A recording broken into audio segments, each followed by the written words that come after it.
Hey guys, আমি Rio আর আমি নিয়েছি 90 ডেজ ফিটনেস চ্যালেঞ্জ। জিমে এসে ওয়ার্ম আপ করে নিয়েছি। আজ ট্রেন করব বাইসেপস। তো প্রথমেই বারবেল দিয়ে বাইসেপ মারলাম। আর আমার পেছনে যাকে দেখতে পাচ্ছ সে আমার ট্রেনার রাজীব দা। খুব ভালোভাবে আমাকে ট্রেনিং দিচ্ছে। অল্প ওয়েট দিয়েই প্রথমে মারছি, কারণ অনেক দিন পর জিম করছি, তো বেশি ওয়েট নিলে আবার চোট লেগে যাওয়ার সম্ভাবনা থাকে। তো এটা দিয়েছি 3 সেট। এরপর ডাম্বেল দিয়ে বাইসেপ মারলাম, এটাও 3 সেট মেরেছি। আর এটাও 5 কেজির ডাম্বেল দিয়েই মারছি, অল্প ওয়েট দিয়ে মারছি কারণ চোট লেগে যাওয়ার সম্ভাবনা থাকেই।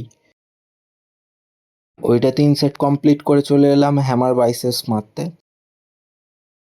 হ্যামার 3 সেট মেরে চলে এলাম এটা মারতে, কিন্তু এটাকে কি বলে আমার ঠিক মনে নেই, রাজীব দা বলেছিল। তোমরা কেউ যদি জানো তো কমেন্টে আমাকে জানিও। বাইসেপের ট্রেনিং কমপ্লিট করে চলে এলাম কার্ডিও করতে, আর কার্ডিও করেই আজকের ওয়ার্কআউট শেষ করলাম। সবাই ভালো থাকো, টাটা।